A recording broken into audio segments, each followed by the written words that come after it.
Hey, what's up? So in today's video, there are two parts.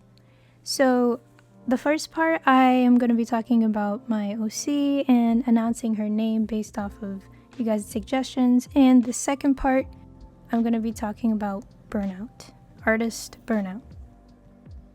But yeah, to start, so this is my OC, and there were a couple names that I was stuck on and that were very close choices. So there was Carson, Kennedy, and Kaya, and I ended up going with Kyrie. So Kyrie was the name that I really liked, and I ended up going with Kyrie because I wanted a name that I don't hear too often, and also that just sounded really cute. Like, Kyrie sounds really cute, and I think if I'm not mistaken, I think it's a unisex name, but I'm not too sure. But yeah, I wanted to do a closer rendering of Kyrie just because in the last video that I did, the 3 poses, each of the faces on the 3 poses looked different, slightly different, so I went with the face that I liked the most, which was the side profile. And I just feel like in that side profile, she just looked really confident and sporty. And so I took that and I tried to make the close-up that I'm drawing now to look more like that specific pose. Something that I've noticed is that I struggle making her face look consistent. So I think that's something that a lot of people actually struggle with when it comes to like character design, at least starting off. That would be my guess. But yeah, that's something that I kind of mentioned in the previous video. Hopefully with some time I can get used to drawing the same face from different angles, and that goes for other characters as well and studies that I do. So yeah, in the future, I hope that's something that I can get the hang of. Thank you to everyone that left comments and just gave feedback in the comments for different names and everything. I really appreciate that. So thank you. But now moving into the second half of this video and what I want to talk about. So burnout, artist burnout. Just right off the top of my head, honestly, I've had my share of burnout, and I'm just gonna give a little backstory on how I got burnt out and basically what I did / my mindset on how I got out of it. So, to explain, when I was just graduating high school, I rediscovered Instagram, and I had briefly had one in middle school, but it was different back then. Everything was chill. And when I came back to Instagram, I noticed everything looked really nice, and I was interested in art. And when I had that account in middle school, I posted a drawing and then I deleted my account. But I came back and I was curious about the art that was on Instagram. Like, what happens if I type in, art, traditional art, something like that? And I noticed people posting their traditional art, and then I heard of digital art, and I was like, wait, what is this?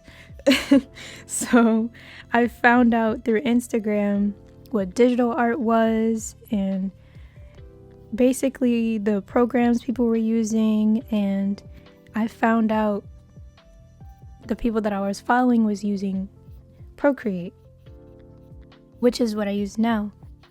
And from there, I knew I needed an iPad and Procreate because I just wanted to learn how to draw digitally, and I wanted to do basically what I saw everyone else on Instagram doing. Honestly, it was a huge learning curve, and it really pushed my skills.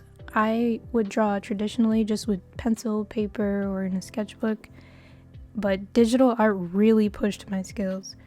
And I started getting the hang of it, and I found it very fun. It was a fun thing for me. And then I decided I wanted to grow my account and try to be one of those popular Instagram artists. And then basically that's when everything fell apart. I quickly learned that trying to post too much art on a consistent basis was nearly impossible because I was still learning anatomy, color theory, what I wanted to draw, etc. And I couldn't keep up. On top of the fact that the type of art that I was doing was very detailed renderings, like I was trying to go for hyper realistic drawings and the burnout hit quick. It hit quick and it hit hard. So I fell into a rut for probably 2-3 years, which is pretty bad. And I was just constantly comparing my art and how fast other people were progressing, and as well as how often they were able to post on Instagram, and they were getting all this engagement because they were being consistent. So from there, on top of that, you know, I was getting a lot of encouragement and people, you know, being really nice, encouraging me, but it kind of made me feel like I wasn't able to live up to people's expectations based off of what they already seen from me, and it was just hard. So from 2018 to like 2022, mid 2022, I've been mostly off IG. I've been off of Instagram. And here's what I've kind of learned.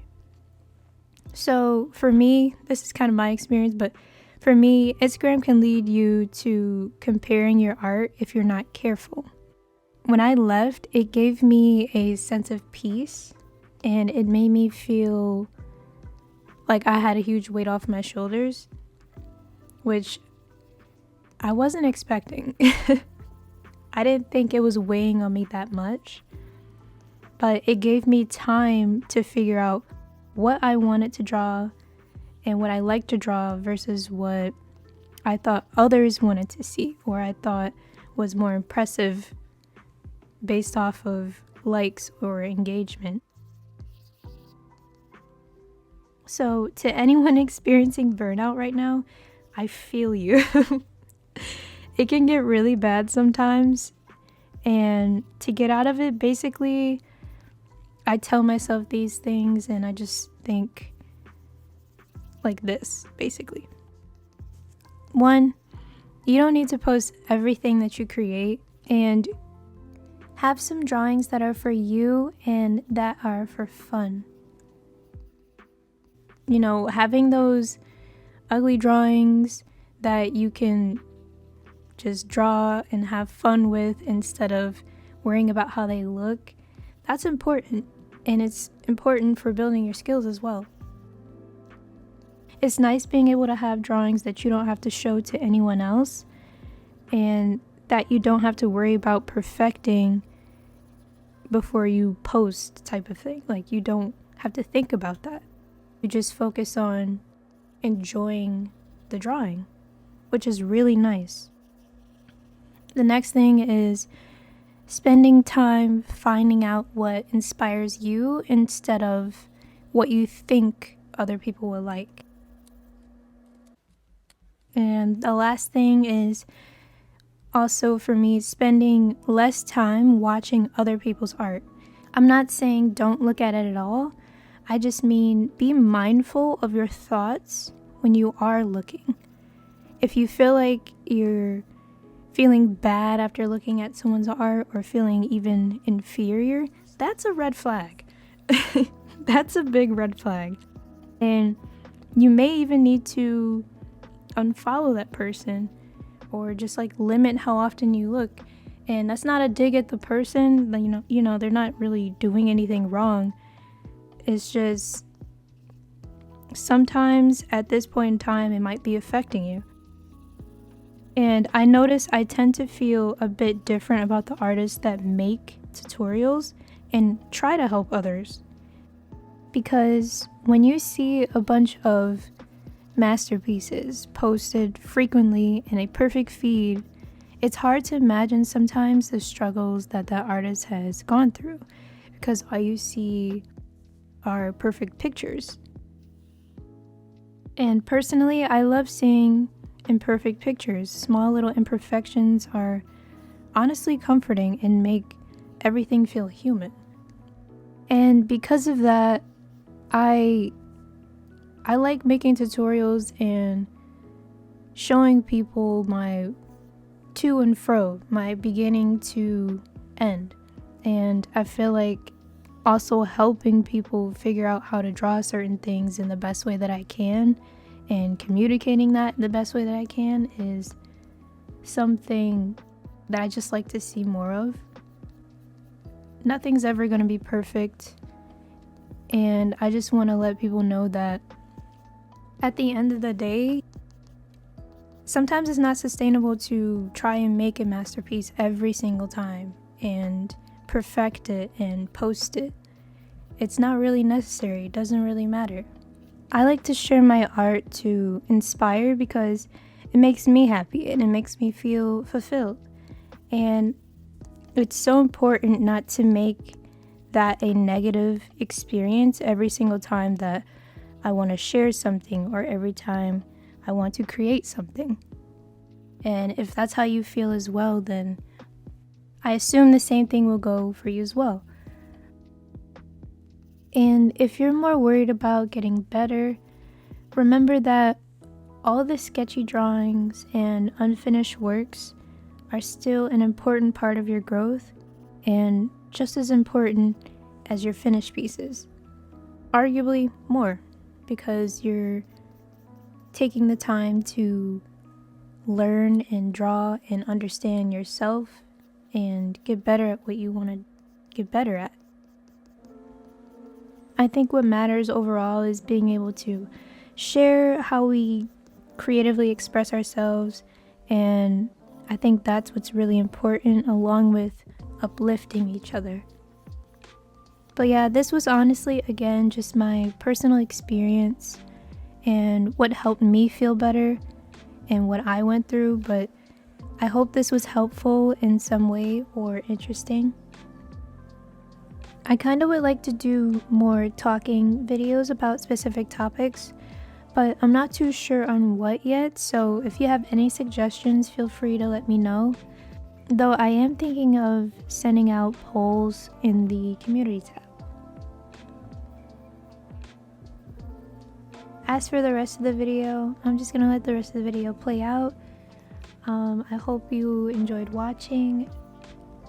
Thank you for watching, and I'll see you in the next one.